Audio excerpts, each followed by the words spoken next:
Papa Francisco. Agradecemos de una manera muy especial a Monseñor Giovanni Piccioli, obispo auxiliar de Guayaquil, que accedió a hacernos este camino hoy juntos para reflexionar y para poder poner en práctica también esta propuesta, porque así lo llama el Papa también en la encíclica, una propuesta para intentar también vivir la vida cristiana y estas tendencias que puedan realmente pues tener una respuesta ante lo que el mundo espera. Gracias, Monseñor, por estar aquí con nosotros. Vamos a iniciar entonces con un momento de oración y voy a tomar esta hermosa oración ecuménica, oración cristiana ecuménica que el Papa Francisco ha escrito en esta misma encíclica al final, que realmente es bastante hermosa, que nos ayude hoy también a comunicarnos con el Señor. Quiero tener presente en esta noche de una manera muy especial a todos los enfermos, a los enfermos, nuestros amigos, bienhechores que conocemos. Pedimos por los familiares de Fernando Escandón, pues su primo y su mamá que están enfermitas. Les encomendamos también para que el Señor les dé la fuerza, la gracia y la salud. También quiero agradecer a Dios por el valor de la vida y del matrimonio, especialmente encomendando a Lourdes y a Alex en su aniversario hoy también matrimonial. Encomendar a todas sus empresas para que el Señor les ayude, a todos los socios de ACES y de CIES que nos acompañan. Gracias por estar aquí. Oración cristiana ecuménica. Dios nuestro, Trinidad de amor, desde la fuerza comunitaria de tu intimidad divina, derrama en nosotros el río del amor fraterno. Danos ese amor que se refleja en los gestos de Jesús, en su familia de Nazaret y en la primera comunidad cristiana. Concede a los cristianos que vivimos el Evangelio y podamos reconocer a Cristo en cada ser humano, para verlo crucificado en las angustias de los abandonados y olvidados de este mundo y resucitado en cada hermano que se levanta. Ven, Espíritu Santo, muéstranos tu hermosura, reflejada en todos los pueblos de la tierra, para descubrir que todos son importantes, que todos son necesarios, que son rostros diferentes de la misma humanidad que amas. Amén. Gloria al Padre y al Hijo y al Espíritu Santo, como era en el principio, ahora y siempre, por los siglos de los siglos. Amén. Monseñor, muchas gracias. Le damos el paso para que usted pueda continuar con su exposición. Muy bien. Si usted, reverendo Padre Mauricio, nos acompaña, dígame un ratitico el tiempo que está pasando, porque yo cuando hablo, sobre todo si no sigo un esquema, me voy perdiendo y nunca voy terminando lo que quiero decir. Entonces, si sigo hablando, mientras tanto sería oportuno tener cosas bien claras, ¿no? Sencillamente antes de empezar, una impresión. No sé si seguramente ustedes han leído Fratelli Tutti. Yo es la segunda vez que lo he leído, cuando un poco aburrido de los encuentros de la conferencia episcopal en estos días, ¿no? Me leía un poquito Fratelli Tutti, la segunda vez, ¿no? ¿Por qué? Porque me parece, no sé usted qué dice, Padre Mauricio, me parece que es un estilo distinto que el Papa usa en escribir esta carta encíclica, Fratelli Tutti, respecto a los demás. El único estilo de siempre que veo del Papa aquí adentro es exactamente en este capítulo segundo sobre la parábola del buen samaritano.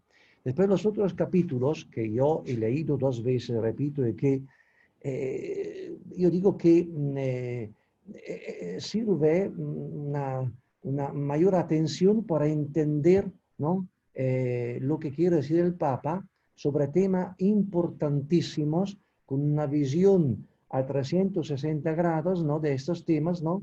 Y sobre todo con palabras muy precisas. O sea, no es que vaya hablando así muy superficialmente. Entonces, yo pienso que muchos, al menos entre estos muchos o tantos o pocos, no lo sé, pero entre este grupo de personas que hace dificultad a entender algunos capítulos, ¿no? Yo pienso que también entre yo mismo, ¿no? Entonces, esto era un poco, con eso estoy diciendo que no estoy diciendo que no es una encíclica que no vale nada, más bien digo por lo contrario, es una encíclica muy precisa, es una encíclica que pienso que si será estudiada por parte de los que entienden algunos temas, será de mucho provecho a la Iglesia y sobre todo a la humanidad. Quiero decir esto. Dicho esto, hago una pequeña introducción, ¿no? Y luego entro nel tema de esta parábola, ¿no? Del segundo capítulo. Sabemos que el Papa fue inspirado por San Francisco de Asís, ¿no? A entregarnos esta carta encíclica Fratelli Tutti, que es una propuesta de una forma de vida con sabor a evangelio, que consiste en amar al otro como hermano, aunque si este hermano está lejos.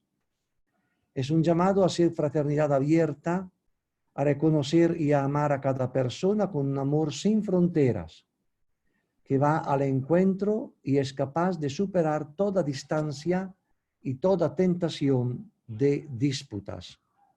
Fratelli Tutti no es un resumen de la doctrina sobre el amor fraterno, sino una insistencia en su dimensión universal del amor. Entonces, es un amor no solo hacia los conocidos, los simpáticos, sino un amor hacia toditos, también a los inmigrantes que en estos días, ¿no?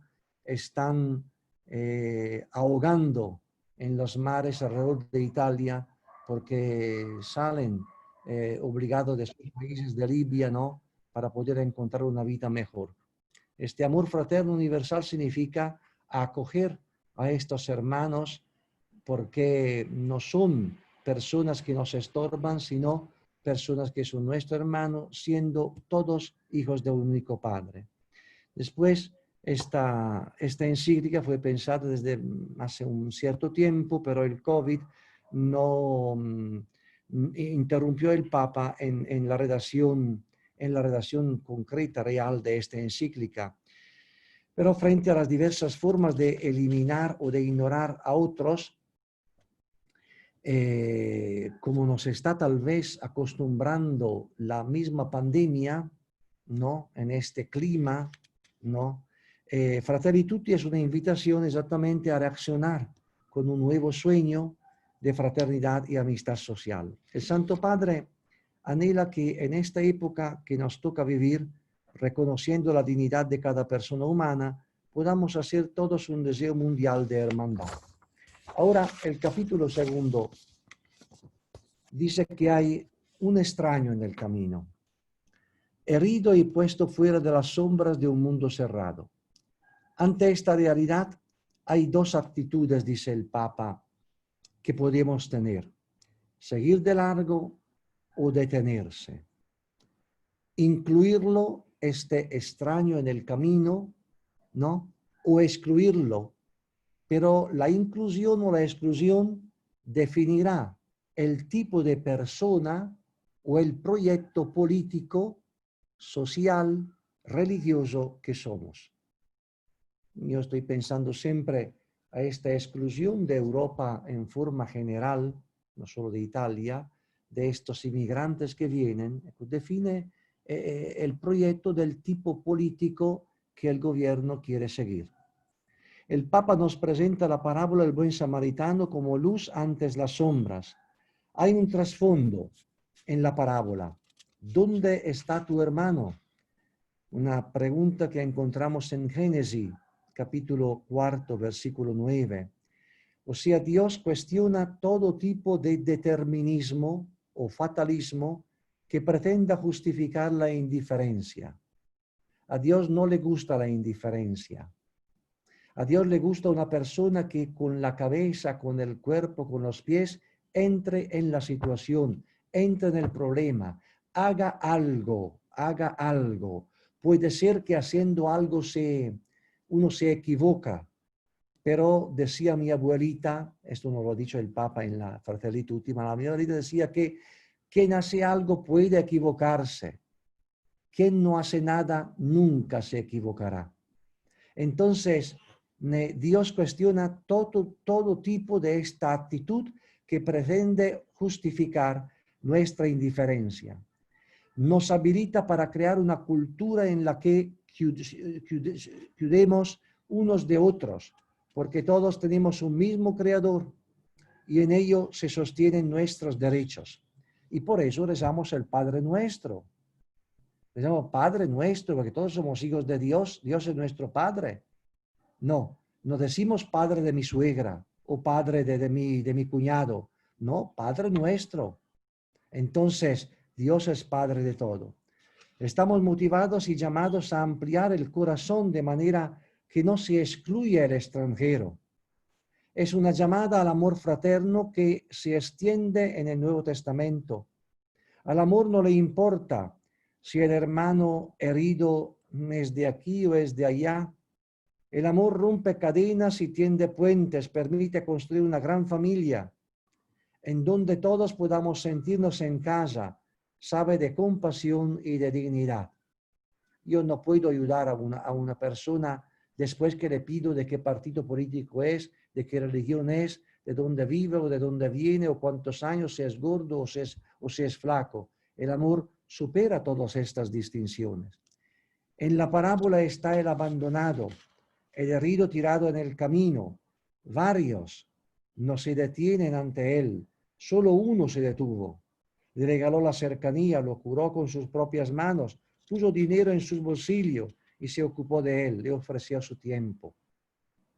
La sociedad enferma tiene la tentación de desatenderse de los demás, de mirar para el costado, como hicieron las primeras dos personas, el levita y el otro.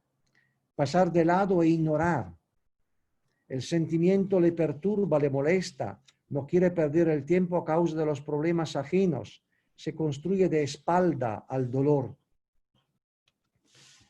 ¿Por qué? Porque tal vez en nuestra sociedad nadie, ¿cuántas veces en las confesiones seguramente es lastimosamente, desde cuando soy obispo y cuando era felizmente párroco, confesaba a Tony y yo también bastantes personas, pero en muchas confesiones, ¿no? Se escuchaba esto, mire, yo no quiero tener problema, entonces me retiro en mi casa, no digo nada, no hago nada. Exactamente es propio tener esta actitud de los tres monos que no ven, no escuchan, no dicen nada, no son mudos para no entrar en problemas, para no empaparse en la situación. Pero esto a Dios no le gusta para nada, no le gusta para nada. El Papa Francisco nos llama a la vocación de ciudadanos del propio país y del mundo entero.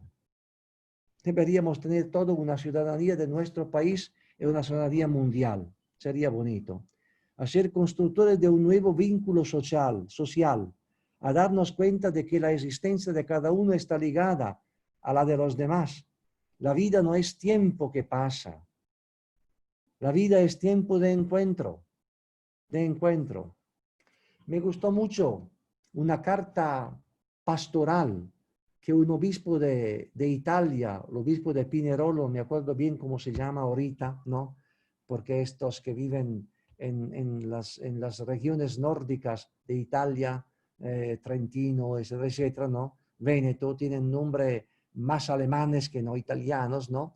Bueno, y este obispo de Pinerolo este año escribió esta carta pastoral a la diócesis que tiene como título Voy un café. Seguramente habrán entendido, ¿quieres un café? Y desde ahí propio desarrolla toda una serie de temáticas tan actuales y tan urgentes que se vive hoy, que es una cosa tremenda, tremenda. Es una carta maravillosa, lastimosamente solo en italiano, pero quien entiende el italiano, entre en internet, vaya a buscar Obispo de Pinerolo y ahí encontrarán Voy un café. No, es maravillosa, es maravillosa. Cuando digo es maravillosa. Bueno, habla de relaciones. ¿Para qué? ¿Por qué? Porque el hombre se relaciona y se forma relacionándose. No puede, pero, hacer distinciones. Con esto me relaciono, con esto no, porque viene de Libia o viene de África, o porque, no sé, es musulmán o un tipo o algo de sí. Entonces, la vida no es tiempo que pasa, aunque porque el tiempo pasa igualmente. Y no nos damos cuenta del tiempo que pasa rápido. Yo, por ejemplo, ahorita tengo 32 años por pierna, ¿no? Y pensando a lo que me pasó en estos 64 años, digo, ¿cómo me pasaron rápidos? ¿No me pasaron rápidos? El tiempo, la vida es tiempo de encuentro, No.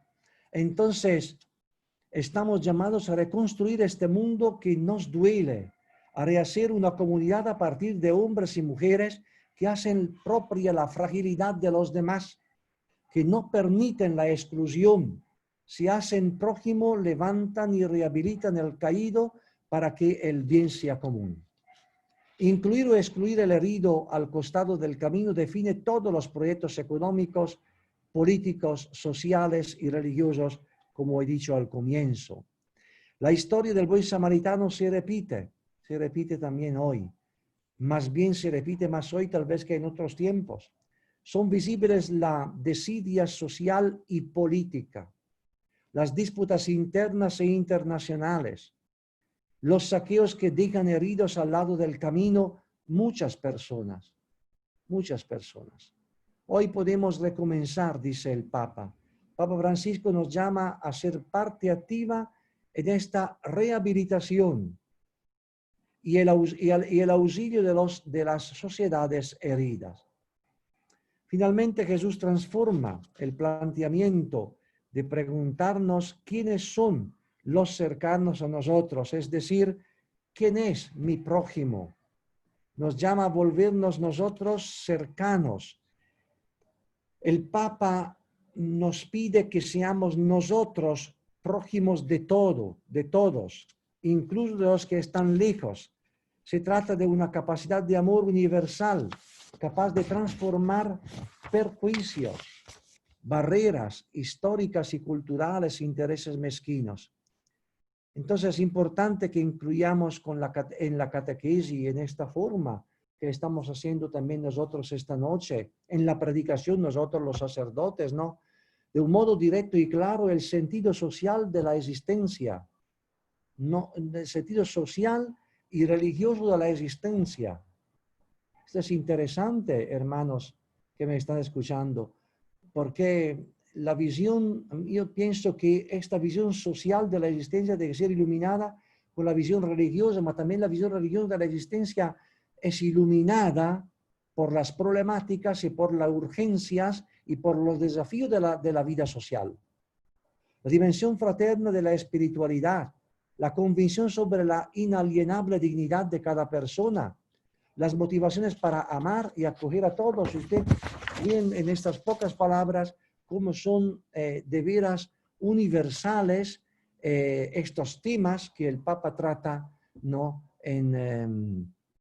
en esta encíclica Fratelli Tutti, y que están dibujados por aquí y por allá, ¿no? En este mismo capítulo 2 de su encíclica. Vamos un poquito, pero si usted no he logrado hacerle dormir, ¿no? Entrar un poco ahorita en la parábola. Esto es un poco una reflexión general sobre este capítulo 2, pero vamos a tocar un punto o otro de la parábola. Me acuerdo que Benedicto XVI comenta en su libro 3 parábolas narradas en el Evangelio de Lucas, en uno de los tantos libros que él escribió. Son parábolas que tocan el corazón con especial delicadeza. Y en este libro reflexionó sobre la parábola del buen samaritano, la que reflexionamos ahorita, esta noche nosotros, que está presente en el segundo capítulo de la encíclica, Lucas 10, 29, 37, la del Padre Bueno y de los 2 hermanos, o también llamada del Hijo Pródigo, ¿no? Lucas 15, y la del rico Epulón y del pobre Lázaro, Lucas 16. Nosotros, como decía antes, nos detenemos en comentar la primera, la parábola del buen samaritano. Y también nosotros podemos sentirnos implicados en la parábola y lanzar nosotros mismos la pregunta al maestro: ¿qué tengo que hacer para heredar la vida eterna? Aquí es interesante la pregunta. ¿Por qué? Porque este maestro no pide, este doctor de la ley, no pide a Jesús cuántos rosarios tengo que rezar en un día para heredar la vida eterna. ¿Qué especialización tengo que tener en teología para heredar la vida eterna? No, le pide qué tengo que hacer concretamente. No me gustaría, pienso, no, ¿qué tengo que hacer concretamente para entrar en paraíso? Y no para ir al infierno. No. Entonces, lo tenemos que hacer como aquella mujer que encontró un huevo, era una mujer muy pobre, ¿no? Que encontró un huevo ahí en el campo y entonces va al pueblo y llama a todas las personas.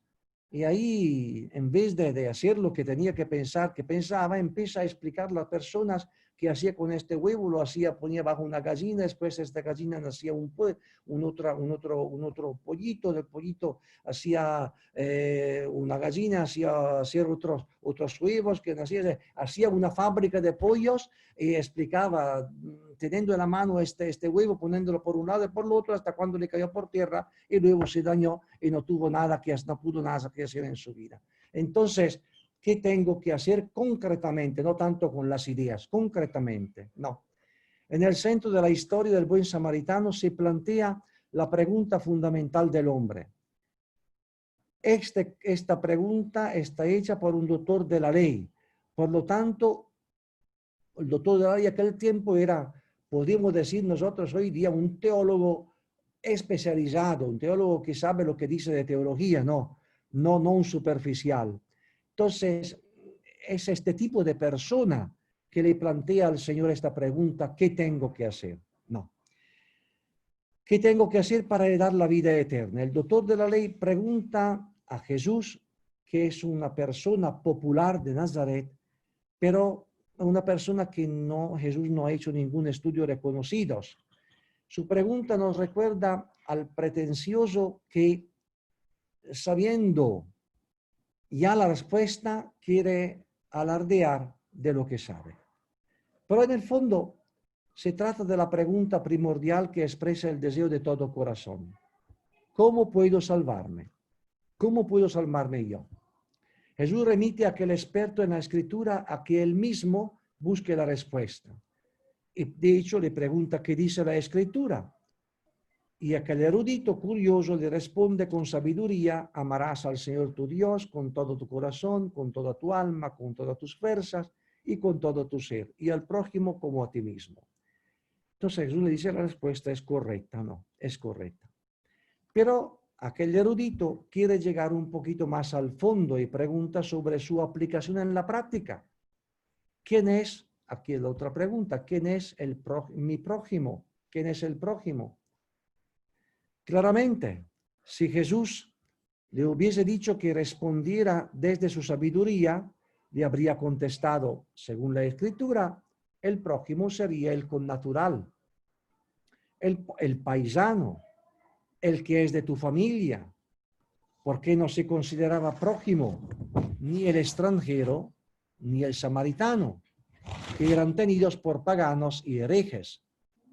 Sin embargo, es el mismo Jesús quien responde a esta pregunta tan concreta: ¿quién es mi prójimo? Y responde con una parábola. Cuenta como un hombre que iba por el camino de Jerusalén a Jericó cayó en manos de unos bandidos que lo saquearon, lo golpearon, abandonándole medio muerto al borde del camino. Es una historia realista la que cuenta Jesús. El relato nos dice que el sacerdote y el levita pasan de largo, dan un rodeo, y que llega un samaritano, esto es, alguien que no pertenecía a la comunidad de Israel y que no estaba obligado a ver en la persona asaltada por los bandidos a su prójimo. ¿Qué hace el samaritano? No se pregunta sobre cuál es su obligación o hasta dónde llega su obligación, ni si va a ganar la vida eterna al hacer aquello. Ocurre algo muy diferente en el samaritano respecto a los primeros dos. Al samaritano, bueno, esto lo podemos sacar de la parábola, ¿no? Al samaritano se le rompe el corazón frente a esta persona. Se le rompe el corazón. El Evangelio emplea una expresión muy rica. Se le conmovieron las entrañas. Al ver el estado en que había quedado ese hombre, hoy en algunas Biblias se traduce, sintió lástima. Pero él mismo, el samaritano, se convirtió en prójimo. La Biblia de Jerusalén traduce con al verlo tuvo compasión, un poco mejor que sintió lástima. Pero la traducción real sería se le conmovieron las entrañas. Porque sentir lástima de uno que necesita significa dar de largo, dejar las cosas como están. No. Mientras tanto, se le conmovieron las entrañas, significa entrar en la situación y buscar de cambiarla. Por lo tanto, aquí la pregunta cambia. No se trata de establecer quién es o no es mi prójimo entre los demás. Se trata de mí mismo. Yo tengo que convertirme en prójimo. Yo tengo que convertirme en prójimo. De forma que el otro cuente para mí tanto como yo mismo. Amarás, etcétera, etcétera. Al preguntar Jesús al doctor de la ley quién de los tres fue el prójimo, la respuesta adecuada no sería señalar al samaritano. Pero Jesús con la parábola de la vuelta da la vuelta a la pregunta y el samaritano, el forastero, se hace él mismo prójimo y muestra que yo, en lo íntimo de mí mismo, debo aprender desde dentro a ser prójimo. Tengo que llegar a ser una persona que ama. Tengo que llegar a ser una persona de corazón abierto. Tengo que llegar a ser una persona que se conmueve ante la necesidad del otro. Que me se conmueven las entrañas. Entonces encontraré a mi prójimo, mejor dicho, será él el que me encuentra a mí. La pregunta entonces, ¿no? De veras yo frente a algunos problemas, ¿no? Me sé, ¿cómo se dice? Me se conmueven las entrañas, siento algo adentro, pues solo algo muy superficial. O sea, la primera enseñanza de la parábola es mostrarnos una nueva forma de amar. No se trata del llamado amor político, do ut des, te doy para que usted me vaya dando algo, sino de un amor de ágape. Un amor basado en la desigualdad. Doy al que no puede devolverme. Al desvalido. Desvalido, creo que se pronuncia así. Al anónimo. Se muestra así una nueva universalidad, la que el Papa pide en la encíclica. Soy prójimo de todos y cada uno, sea de la condición que sea, sea de la condición que sea. A mí me sucedió, pero no sé si tengo tiempo. ¿Cuánto pasó ahorita, hasta ahorita? Son las 8, monseñor. Todavía son las 8 de la noche, unos 10 minutos, 15 minutos más y luego para la reflexión y preguntas. Perfecto, ahora eventualmente lo digo al final si por caso tengo tiempo. Entonces podemos preguntarnos, ¿qué nos puede enseñar hoy esta parábola? Jesús despide al que le pregunta con una recomendación, anda, pero haz tú lo mismo que ha hecho el samaritano. Hoy muchos pueblos y personas se encuentran tiradas en el borde del camino, despojadas y malheridas por la vida. A veces se encuentran personas bien vestidas, o disimulados con el traje, pero del abandono familiar, de la enfermedad, de la depresión, de la soledad, que están ahí medio muertos, que han perdido la esperanza. Esto sí, queridos hermanos que me están escuchando, hoy día, ¿cuánta gente perdió la esperanza de vivir por tantos motivos? Y estos son los que encontramos a lo largo del camino, medios muertos o medios vivos, depende cómo miramos la botella del vino cuando está a mitad. Y no somos fortunados, por lo menos me siento afortunado porque tengo todas estas posibilidades, estoy seguro que también se la tienen, pero ¿cómo la usamos? Yo no quiero acusar a nadie, no estoy aquí para juzgar a nadie, pero digo, todo lo que tenemos, ¿cómo lo usamos? ¿Solo para nosotros, para nuestra familia o también para todos estos samaritanos que encontramos a lo largo del camino? ¿O nos damos la vuelta? ¿Cómo se portan nuestras entrañas interiores frente a estas dificultades? ¿No? A veces debemos tener el valor de descubrir las nuevas pobrezas, pero no solo descubrirla. Descubrirla es ser misericordiosos, ser prójimo de quien me necesita. Pero existe también el riesgo de simplemente ser el prójimo de lo material, de dar cosas e incluso excusarme diciendo yo no tengo mucho que dar, estoy para que me den y no llego a fin de mes. Si damos solo lo material, per carità, damos mucho. Pero, en modo de ver, esto es lo que pienso yo, no damos lo esencial. Ahora podemos preguntar en qué consiste lo esencial. Para entender lo que consiste lo esencial, tenemos que mirar la parábola con otros ojos. Así lo vieron algunos de los padres de la iglesia. El hombre que yace al borde del camino es una imagen de Adán, el hombre de todos los tiempos. Entonces también yo, cada uno de ustedes, atrapado por el pecado y que ha sido despojado de la gracia. El hombre moderno que se ha olvidado de Dios, que vive como si Dios no existiera y por eso perdió la esperanza. Y cuando se pierde la esperanza, la vida no tiene sentido.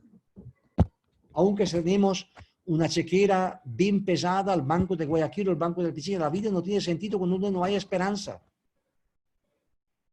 Somos vivos muertos o muertos vivos. No, lo que sea. Entonces, el sacerdote y el levita, que representan la cultura, el saber, ellos no pueden curar. ¿Por qué? Porque son egoístas. ¿Por qué? Porque siendo egoísta no ven más allá de su nariz, aunque si la nariz es larga y apunta. Entonces, no pueden curar.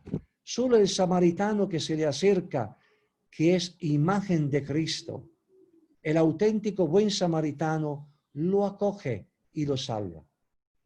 Dios, el lejano en Jesucristo, se convierte en prójimo. Y este samaritano cura con aceite y vino, este Cristo cura con aceite y vino nuestras heridas, en lo que se ha visto una imagen del don salvífico de los sacramentos, y nos lleva a la posada, o sea, a la iglesia, en la que dispone que nos cuidemos, donde anticipa que nos cuiden, donde anticipa lo necesario para que sea bien cuidado, atendido. Jesús es el buen samaritano. La parábola del buen samaritano es una lección sobre el amor. Todos estamos necesitados de recibir el amor salvador. Solo el amor cura y salva, pero solo el amor. Necesitamos siempre a Dios, que se convierte en nuestro prójimo, para que nosotros podamos a su vez ser prójimo. Todos necesitamos ser sanados y curados, pero acto seguido cada uno debe convertirse en samaritano, seguir a Cristo y hacerse como el que nos amó por primero. En esta parábola entra muy bien el ejemplo, por ejemplo, de la Madre Teresa de Calcuta, Santa Teresa de Calcuta, que servía a los pobres necesitados y que decía, estos pobres, es verdad, necesitan de muchas cosas, pero antes de todo necesitan de amor, necesitan de amor. Y también si nosotros vamos a leer el capítulo 13 de la carta a los Corintios de San Pablo, lo dice claro y tondo, fe, esperanza y amor. Pero el amor es aquel que da un poco de sentido también a las otras dos virtudes teologales. Y también cuando yo, también pienso ustedes, pero yo seguro, nos presentaremos un día que nos llame el Señor porque moriremos sobre esta vida e iremos frente al Señor, el Señor nos hace superar un examen único, solo uno, para todos, igual para todos. Tenía hambre, tenía sed. ¿Cuándo, Señor? ¿Dónde encontré una? Todas las veces que no hicisteis a uno de los pobres de este mundo, no lo has hecho a mí. Y al final nos dividirá. Los cabrones como yo irán al infierno y las ovejas como seguramente ustedes irán en paraíso. Pero sí, el cosa es el amor. Papa Francisco nos exhorta a que escuchemos la palabra de Jesús, que ha señalado la misericordia o el amor como ideal de vida y como criterio de credibilidad de nuestra fe. Miran, ha dicho Jesús, cómo se aman. Son realmente cristianos.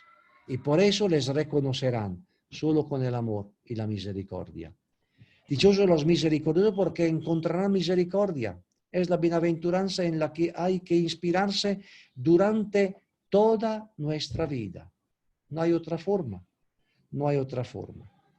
La tradición de la Iglesia ha arrancado al Evangelio un elenco de obras de misericordia y el Papa ha expresado explícitamente: es mi vivo deseo que el pueblo cristiano reflexione sobre las obras de misericordia corporales y espirituales, para que podamos darnos cuenta si vivimos o no como discípulos suyos, como cristianos.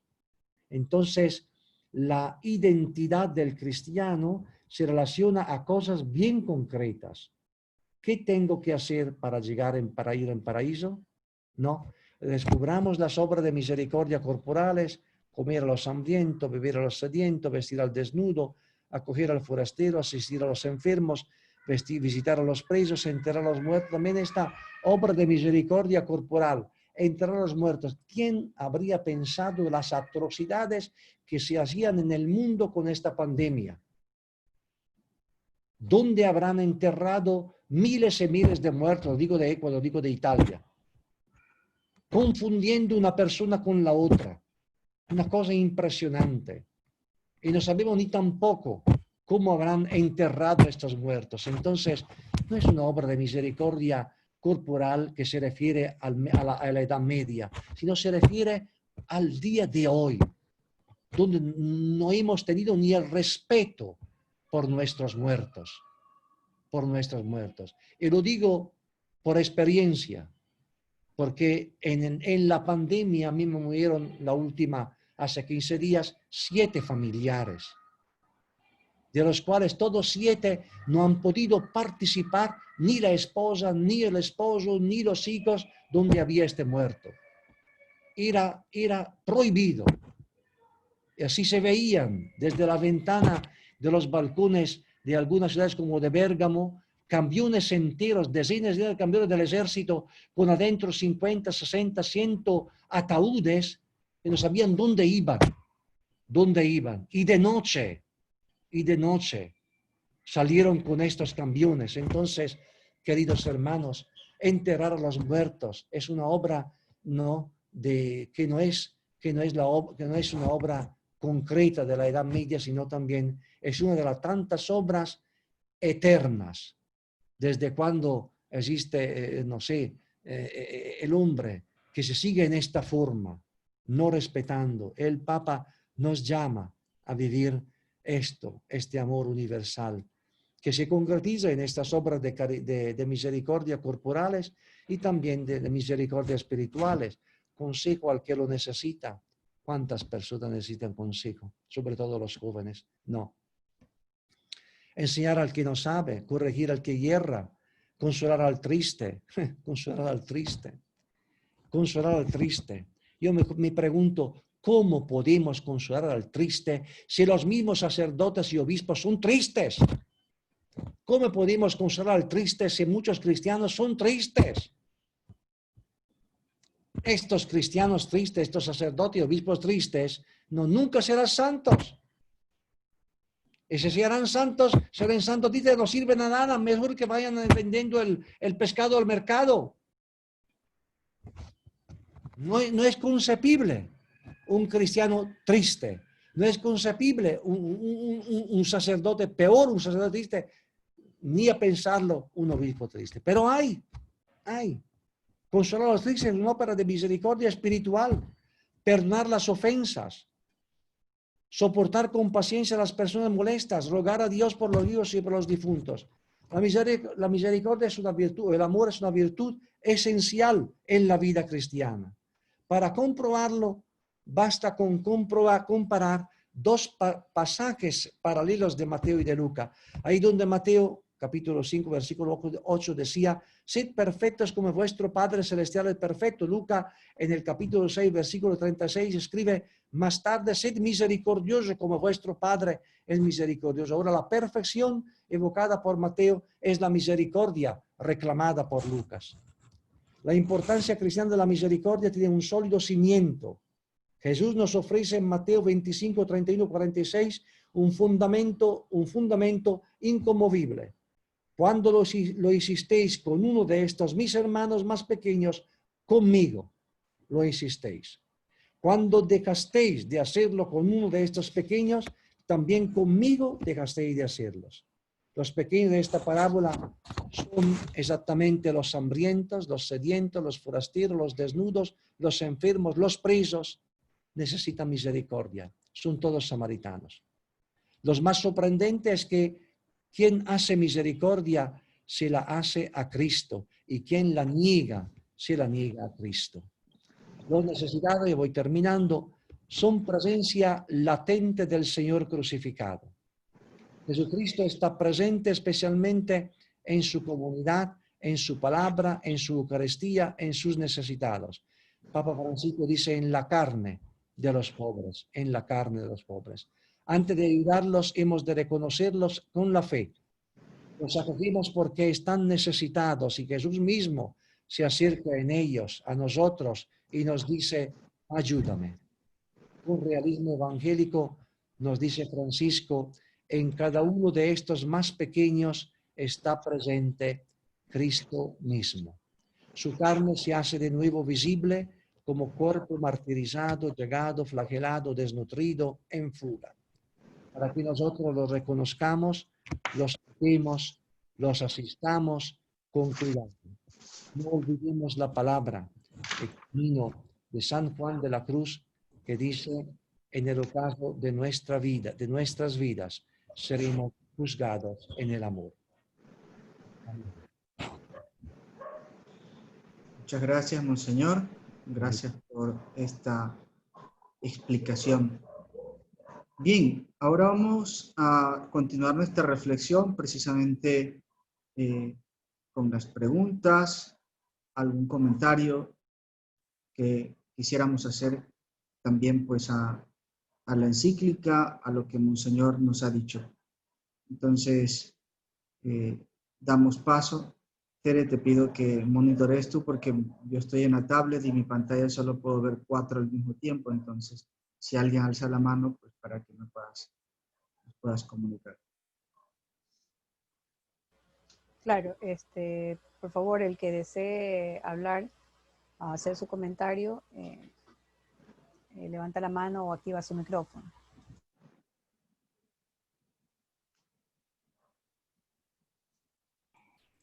O ampliar también la reflexión, porque cada uno pues, tiene una forma de reflexionar también sobre esta parábola, entonces, y este mensaje del Papa.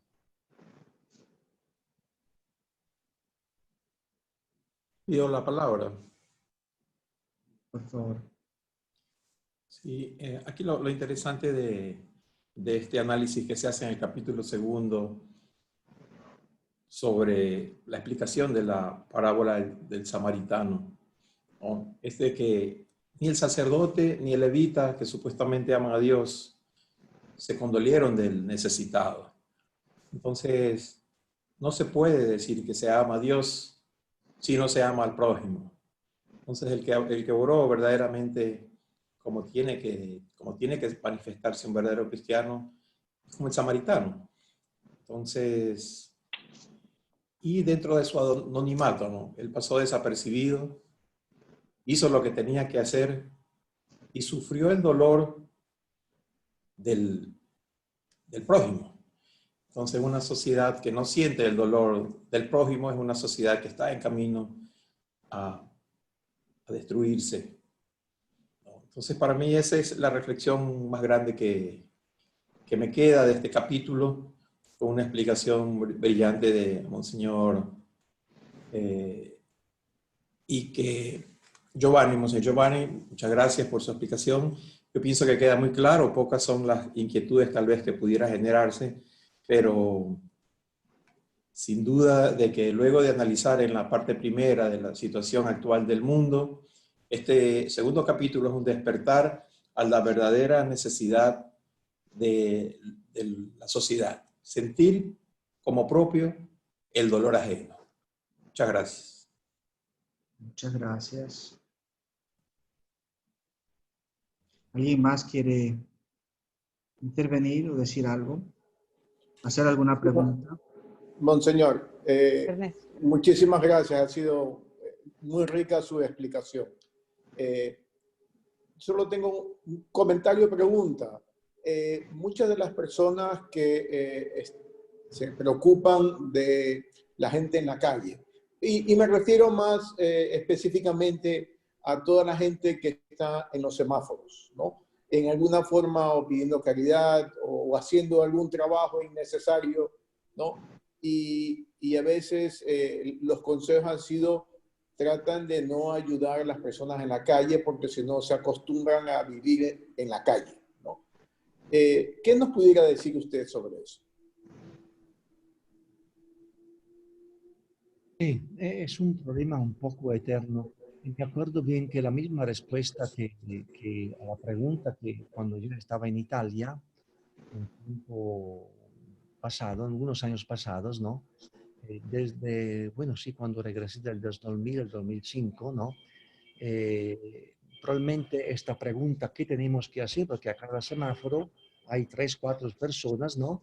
Pues, si uno tiene que hacer acá el tiempo, no, estaban empezando a hacer las redondas, ¿no? Entonces, toda Europa ha hecho obligatoria hacer redondas, ¿no? Redondeles, ¿no? Y sacar todos los semáforos. Entonces, empezaban a desaparecer, ¿no? Estas personas, semáforos, porque desaparecían los semáforos, pero hasta aquel tiempo más o menos, ¿no? Había semáforos, ¿no? Y cada semáforo había como como se dice, personas que piden ayuda, ¿no? Ahora, yo no lo sé si realmente lo necesitan o disfrutan algunos niños. Por ejemplo, esta mañana yo me fui a la curia, ¿no? Se entró un poquito algo en la España porque había un hombre con una niña, un cartel, son cosas normales, ¿no? Pero está un cierto semáforo cerca de la curia, ¿no? Es bastante grande que no he leído bien, me pedía ayuda y al lado un otro niño, pero caminaba solito. Sí, ahí no he resistido, yo le ayudé. no tanto, pero lo ayudé, ¿no? Ahora, también yo tengo este dilema, señor Ernesto, porque aquel tiempo los oídos en Italia dicen no vayan ayudando porque realmente algunos están disfrutando de esta situación para no comprometerse en nada. Yo no sé si la respuesta de aquellos obispos de Italia era justa o no, pero yo siempre, y la respuesta de lo que dice usted ahorita puede ser justa hoy día o no. Yo siempre me cuestiono, con toda humildad, de veras, no sabría qué contestarle. Yo digo, deberíamos actuar como dice nuestro corazón, nuestro instinto en esta circunstancia. Y tampoco debemos que preguntarnos, ¿realmente harán uso bueno o no uso bueno de lo que le damos, del poco, del tanto que lo damos? La caridad no debería mirar ni pensar todo esto, claro, debería ser una caridad educativa, pero ¿cómo podemos comportarnos con la caridad educativa frente a de algo en un semáforo cuando estoy ahí 2 minutos, 1 minuto y luego tengo que irme? Entonces, yo veo que es un poquito complejo para dar una respuesta precisa. No lo sé, Ernesto, si usted se recuerda, ¿no? Que el Papa hace 3 años una cosa que me sucedió muy rápidamente. Hace 3 años el Papa ha creado el Día del Pobre. No sé cuándo es, pero en este mes de noviembre, no me acuerdo. Bueno, era el primer año del Día del Pobre. Pero nos ha explicado bien el Papa, ha dicho que teníamos que en este día buscar de llamar en nuestra casa un pobre y darle de comer, pero no con una comida de $1.50 que compramos a la esquina de la casa, sino darle un primero, un segundo, con el dulce, con el café, con una copita de whisky al final, no todo un helado, no una macedonia, todo esto. Yo me preguntaba a aquel tiempo y lo pedía a cada familia, lo pedía a cada parroquia, lo pedía a cada institución religiosa. Yo pregunto, ¿cuántos de nosotros han acogido en aquel día el pobre? Yo mismo no lo he hecho. Regresé de una parroquia, exactamente era un día domingo, porque era el día domingo, ¿no? Y, para venir aquí a Gianna Beretta. Ahorita hay una reja, pero aquel tiempo no había reja. Y muchos dormían bajo Gianna Beretta, donde vivo yo, adentro, en un certificado, ¿no? Y entonces más o menos los conocía, que eran esas personas, ¿no? Eran pobres, siempre eran 3 o 4, pues han empezado a aumentar, etcétera, etcétera. Bueno, regresé, que eran casi la 1 de una parroquia, y me encontré exactamente esto que estaba durmiendo, ¿no? Entonces entró, cerró bien la puerta porque tenía miedo, ¿no? Cuando no había ninguna protección, ¿no? Al comienzo, no había por acá, entró dentro y se protegió. El Papa ha dicho que teníamos que nosotros tener un pobre en la casa, ¿no? ¿Y qué hago yo? Proprio aquel día no tenía aquí la señora que cocinaba, porque se fue a su casa y yo propio no soy capaz de hacer nada en la cocina. No. Entonces digo, ¿qué hago? ¿Qué no hago? ¿Qué hago? ¿Qué no hago? Pongo la mano en el bolsillo de la sotana, no, me sale afuera el celular, y con el celular no pueden comer nada, no pueden comer el celular. Entonces lo pongo adentro y encontré un sobrecito, estos sobrecitos que una vez o la otra los párrocos te dan, ¿no? Cuando vas a celebrar la confirma o algo similar, que hay dentro de estos billetes verdes, ¿no? Tanto yo lo tenía por ahí, que yo le dije, voy a darle este sobrecito. Pero no había visto lo que había adentro. Salgo afuera y digo, señor, tenga. Y tampoco me contestó, más bien se puso un poquito bravo porque lo había despertado, ¿no? Y yo entré con el corazón medio contento, ¿no? Pasan 8 o 10 días, ¿no? Y este señor, ¿no? Porque por 7 días desapareció. No sabía cuánto había dentro. Entonces el señor me dice, señor cura, le digo, nos saludamos, ¿no? Dice, ¿sabe? Dice, tengo que agradecerla por la caridad, por el dinero que me ha dado. Así lo usaste bien. Dice, mire, dice, mira esta camiseta, la compré con su dinero. Hago di bueno, pero entre mí Dios se ha comprado una camiseta con el dinero que le he dado. Se ve que el paro que me ha dado el subvención era coñudo porque una camiseta $4 o $5, ¿no? Entonces, no, dice, después dice, ¿sabe qué hemos hecho con el dinero que me ha dado? Me han hecho. Me dice, nos encontramos en 7 u 8, ¿no? Fuimos a comprar, yo entendí, pero no sé cómo se llaman, porque usan cosas, palabras suyas. Hemos comprado una cierta cantidad de cerveza. La hemos tomado, nos hemos divertido, nos hemos emborrachado. Chicos, pues eran contentos. Sí, dice padre, pero un día o dos contentos. Hicieron bien, le dije yo a ellos. Y al final me dice, y dopo con el dinero que nos ha sobrado, dice, y compramos este pastelito. Pastelito. Para decir, puede suceder en la vida, claro, no se puede enfrentar la pobreza de todo el mundo, ni tampoco el Papa es consciente de esto. Cuando, por ejemplo, ha asisto a unas duchas en Vaticano, da de comer a algunos, ha pagado el boleto de un partido a los pobres. ¿Qué más? Un día le ha comprado un helado, no sé cuántos helados ha comprado por los pobres que ahorita se ponen ahí en San Pedro, en una parte de San Pedro. También el Papa está consciente que no se puede, pero el gesto donde podemos, si podemos hacerlo, sí tenemos que hacerlo. O sea, es un gesto que realmente pensamos puede ayudar a la persona, aunque mínimamente la caridad no debería hacer otros cálculos a mi modo de ver. Sé que no tienes contestado, Ernesto, pero no tengo ni tampoco yo la respuesta. Hago lo que puedo, es lo mejor que puedo, pero muchas veces como San Pablo llego al final del día y digo, qué desgraciado que soy.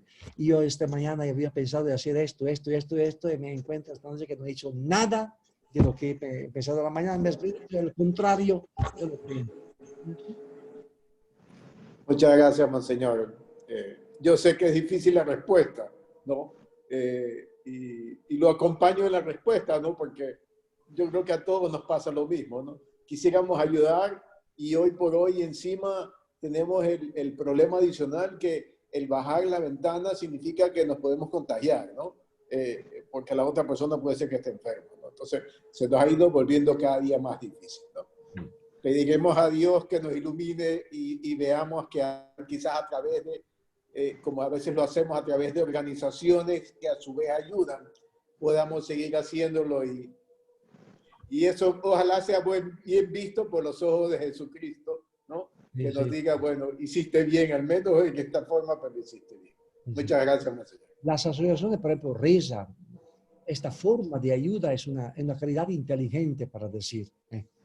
Pero claro, no todos convergen a Reza, hay también otros que están afuera y que algunas veces... Decía mi abuelita que la caridad que nosotros hacemos salir de la puerta principal de nuestro apartamento, de nuestra casa, entra 10 veces más grande de la ventana en la misma casa.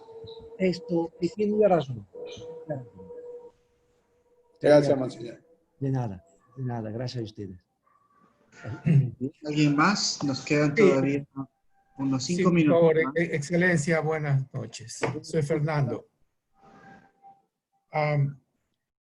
Yo considero que el mensaje es claro de la acogida al prójimo, al necesitado, y yo creo que al menos de las personas que queremos el compromiso, que estamos comprometidos con la doctrina social de la Iglesia, que estamos comprometidos con el cristianismo, pues es un mensaje que lo tenemos bastante claro.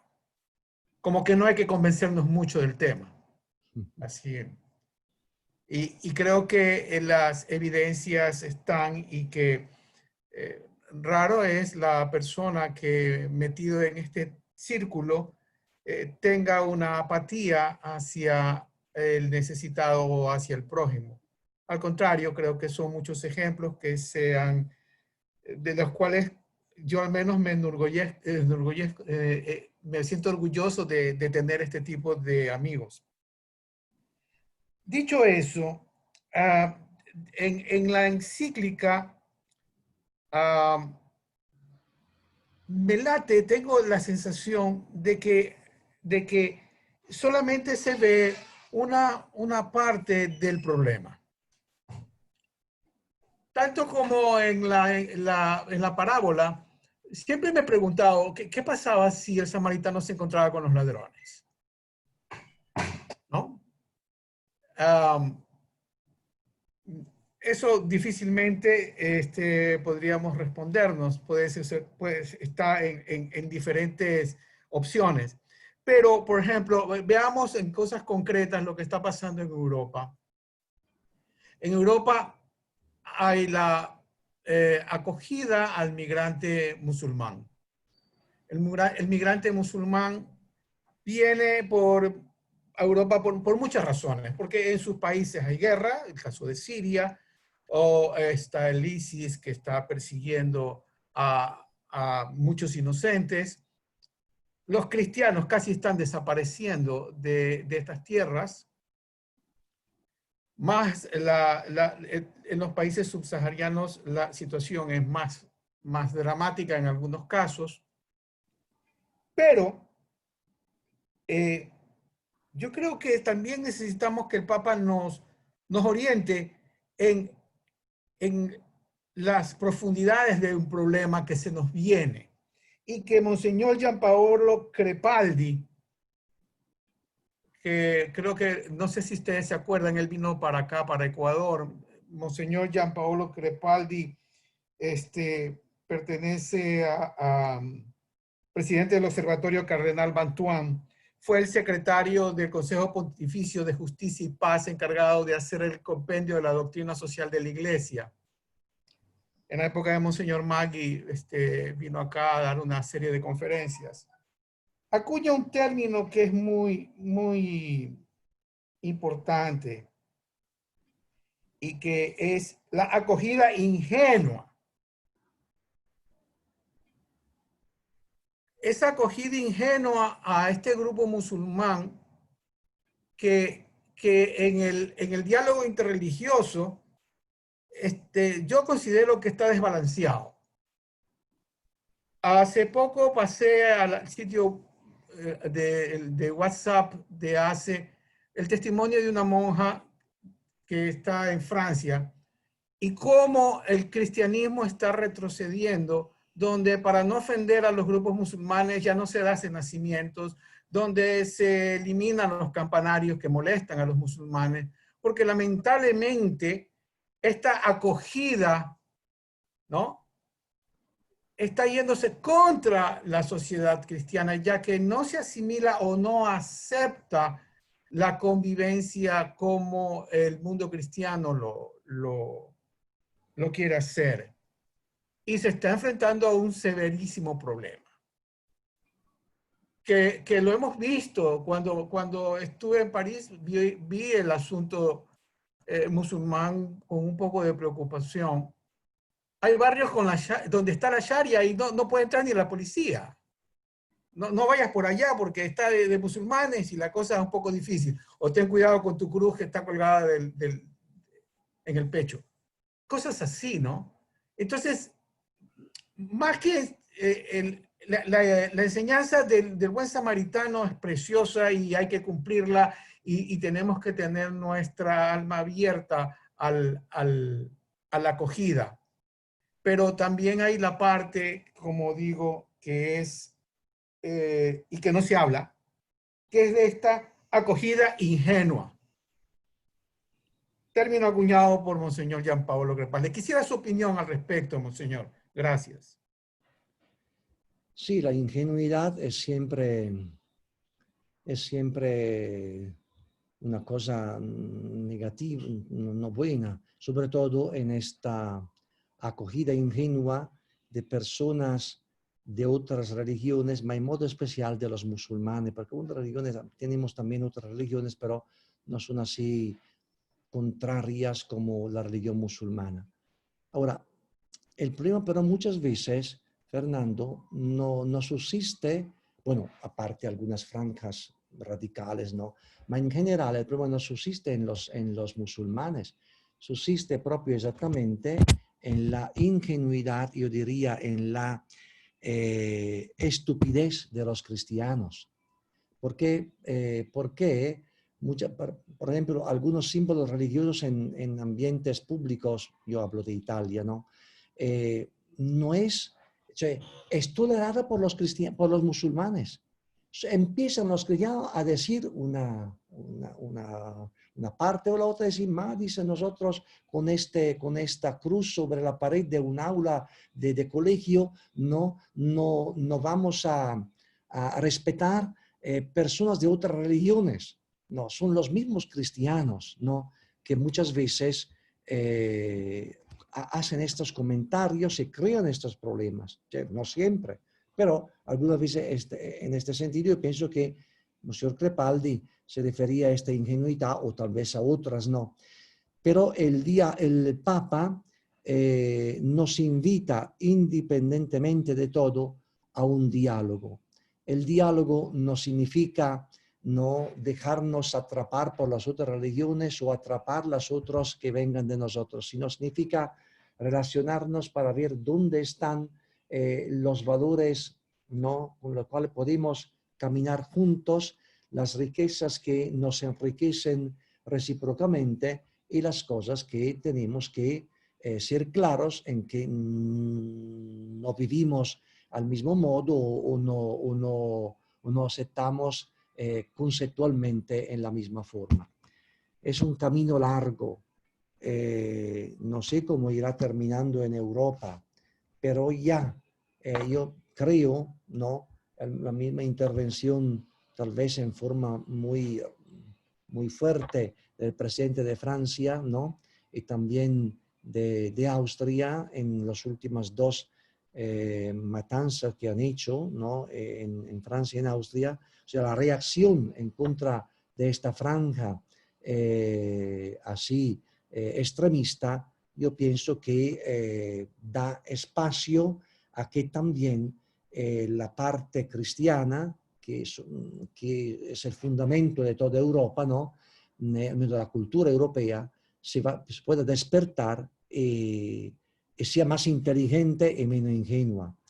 Pero son problemas graves que existen, que tienen alguna reacción positiva, otras no, pero que se está caminando en esta forma. Yo veo en mi pequeño pueblo, donde vivo yo en Brescia, ¿no?, en un pueblo de Brescia, donde realmente hay ahorita más extranjeros que no locales. Y con los extranjeros, ¿no?, hay culturas distintas, hay modo de vivir distinto, hay la compra, ¿no?, de la comida distinta.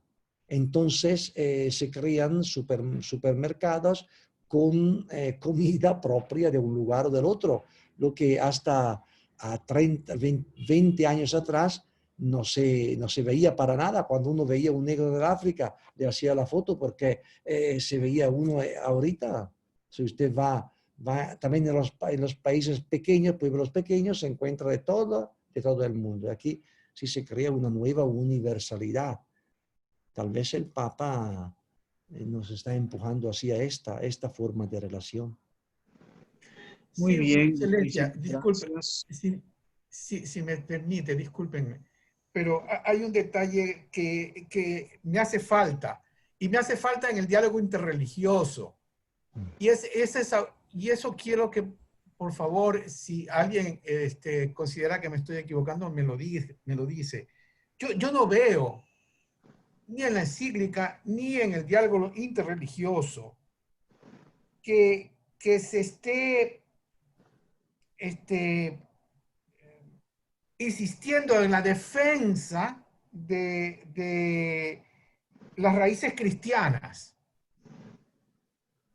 Porque yo puedo tener un diálogo interreligioso con musulmanes. Yo he hablado con los pocos, con un musulmán. Aquí hay muy pocos. No tengo esa oportunidad de tener tan, pero sí he tenido la oportunidad. Y yo sí tengo por delante a la cruz. porque soy cristiano. Entonces, sí pido esa defensa de esas raíces cristianas Fernando, dentro del diálogo, yo pienso ¿no? que tiene perfectamente razón. Es el octavo capítulo, ¿no? Este diálogo interreligioso, pero no es desarrollado mucho, al menos de lo que he leído yo. Y falta esta, lo que dice usted, esta defensa de nuestra fe, de nuestra cultura religiosa cristiana, ¿no? Que sí tiene que relacionarse con otras culturas, esto sí, pero también tiene que defender, tenemos que defendernos, esto es verdad, esto no es muy de lo que yo he podido entender en el capítulo octavo. Además, es el último, y si usted mira, es el capítulo más corto de toda la encíclica. Son 14, 15 páginas contra de 40, 50, 25, 30 de los otros temas, sí, es verdad.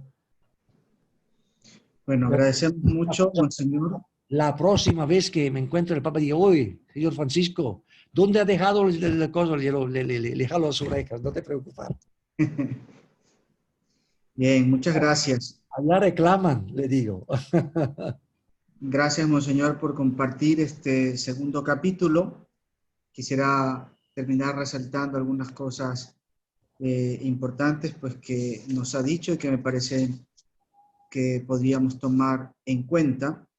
Lo primero es este hecho de que el Papa nos invita con esta reflexión, sobre todo, pues, a que nosotros como cristianos, lo dice expresamente, no seamos analfabetos en acompañar, cuidar y sostener a los más frágiles y los más débiles, especialmente en las sociedades desarrolladas. No caer, pues, en esa miseria humana que aún siendo muy inteligentes de aquellos que eran el levita y el sacerdote, de no haber tenido esa compasión, ese sentir con el otro. Y en ese sentir con el otro, Monseñor nos ha dicho algo que me parece muy bonito y muy profundo, el sentido social y religioso de la existencia, que tiene que ser iluminado por la fe. La vida social tiene que tener esa iluminación religiosa y esa iluminación de fe. No olvidar que la parábola nos dice conmover las entrañas, es decir, que desde lo más profundo el cristiano tiene que también sentir con el otro. Y la encíclica nos invita no solamente a sentir con el otro solamente como persona, que es lo primero, sino también como sociedad. Sentir el conjunto social, la realidad social de la que estamos viviendo.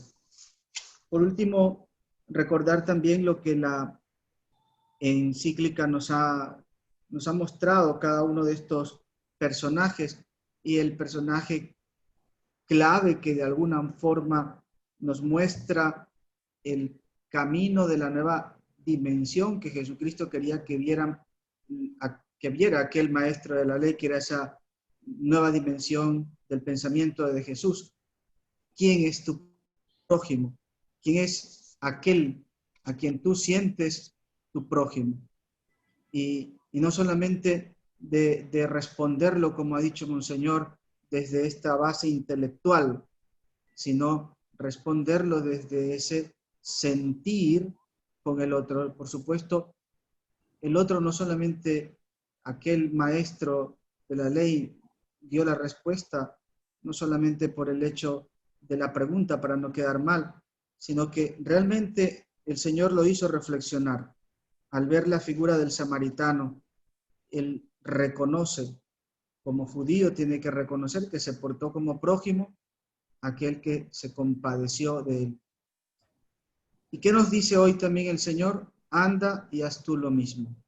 No podemos pasar esta parte de la encíclica sin tener acción, una acción concreta.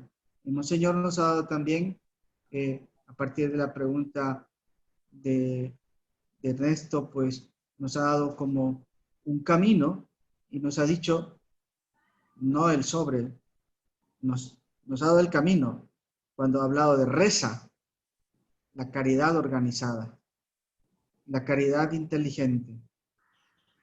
Reza es para nosotros realmente un camino muy positivo que tenemos que apoyar, que tenemos que ayudar y que tenemos que difundir. Todavía hay muchos que no conocen reza, pero realmente lo que hace reza es supremamente importante, sobre todo porque hace que las personas que van a rezar puedan sentirse personas amadas, útiles.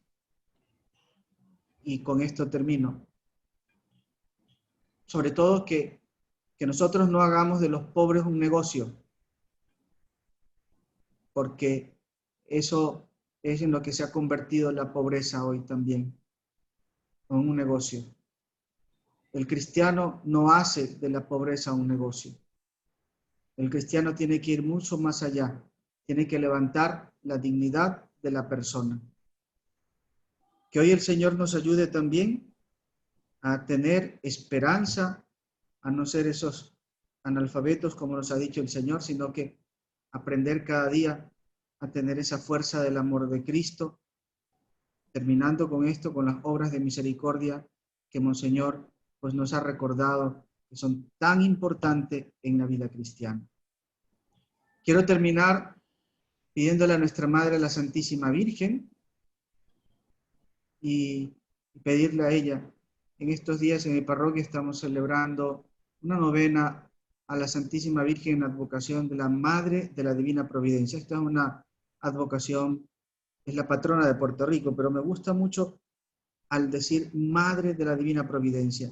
Y en oración se le pide a ella que no le falte a nuestros familiares y amigos ni el sustento, ni el abrigo, ni el vestido. Eso me encanta porque es pedirle por la intercesión de la Madre, del que es el Providente, que no le falte a nadie lo necesario para vivir con dignidad.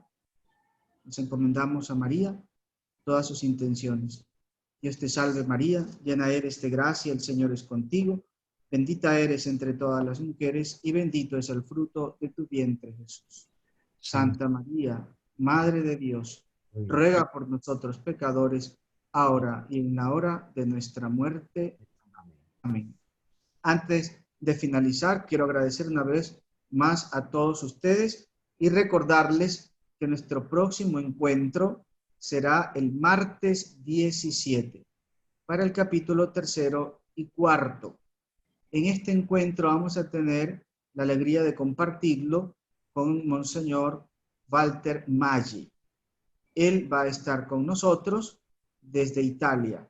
Como él va a estar desde Italia para poder cuadrar los horarios, como habíamos dicho en el último encuentro nuestro, lo pasamos a las 8:30 de la mañana y no a las 7:30 de la noche. El martes a las 8:30 nos encontramos para poder compartir este encuentro también con nuestro querido amigo Monseñor Maggi. Gracias, Monseñor. Gracias por estar junto a nosotros. Sé que ha tenido una semana también muy intensa en la conferencia episcopal. Felicitarlo una vez más también por ser el presidente de la Comisión de Liturgia de la conferencia. Y gracias por todo su servicio y por este apoyo. Gracias a todos ustedes. Por favor, la bendición, Monseñor, para poder terminar. Y adelante. Cualquier cosa que podemos hacer, hagámoslos bien y seguimos adelante. El Señor nos premiará. El Señor nos bendiga en nombre del Padre, y del Hijo, y del Espíritu Santo. Amén. Amén. Buenas noches. Nos vayan a bailar, que mañana es un día de trabajo. ¿Sí? Chao. Bueno, gracias a todos. Hasta Gracias. pronto. Chao, chao, chao. Gracias. Gracias.